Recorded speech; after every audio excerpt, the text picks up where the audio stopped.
eat this. Ensure See that you this, are guys? equipped to face challenges not just of today, but also of the future.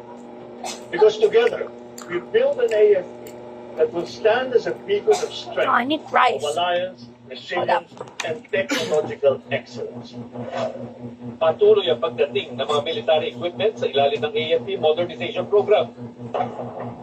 Ngayong taon, dumating ang BrahMos supersonic cruise missiles ng Philippine Marines galing India.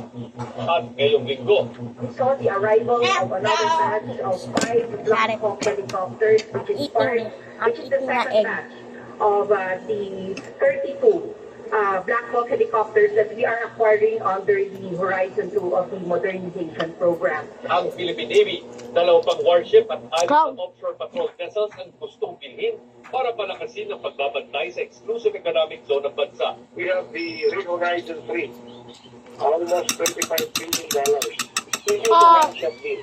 This is a continuing effort na we recheck tayo to see where we are. Kung kailangan pa na i-improve pa ito, more will be added. That I would say that we are on track to hit our target.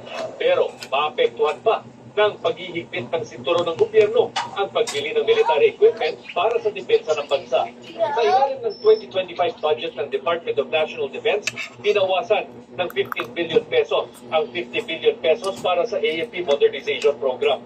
We were assured by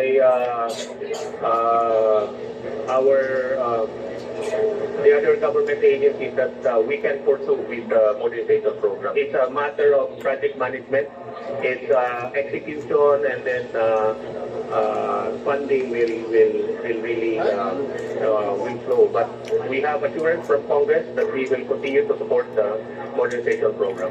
Sumasa ilalim na sa bidding ang pagbili ng 40 multi-role fighter jets sa halagang 400 billion pesos na inaprubahan ng Pangulo noong Agosto.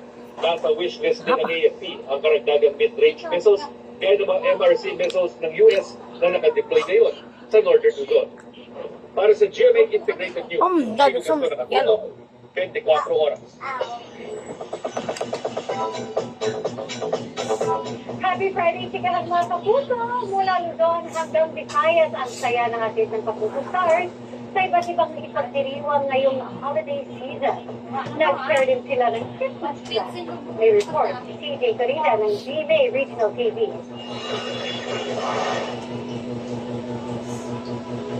Mula sa magkukulay na Christmas lights at decor hanggang sa energetic performances, talagang task fulfills na sa pagdiriwang ng Pasko sa Isabela.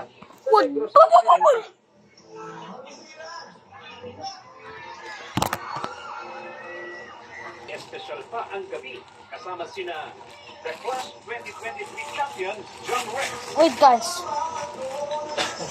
Just wait, I'm eating. I'm just going to do something. Oh, are you kidding me, bro? It's always broken. This thing's always... Sa Canton, Ilocos Sur, thing is always Kapuso broken. Fans sa GMA Regional TV Kapuso Fiesta, sina Katrina Halili, Christopher Martin, Ara San Agustin, Juan Trevino, El Villanueva, Don Lucas, John Rex at Pepita Curtis. Bahagi ito ng pagdiriwang ng Feria de Canton. At para sa full Canton experience, sinubukan din ma-experience ang mga ipinagmamalaki sa lugar. Experiments like something. Hold on. The best. I do not just scream, bro. I not scream, okay? Ang nagsilbing judge si Miss Universe Philippines 2021, Bea Gomez. Are you kidding me, bro? Sa tungkol celebration ng Kabakaan Festival at ika-75 anibersaryo ng pagkakatatag sa Wait. Padre Garcia, Batangas.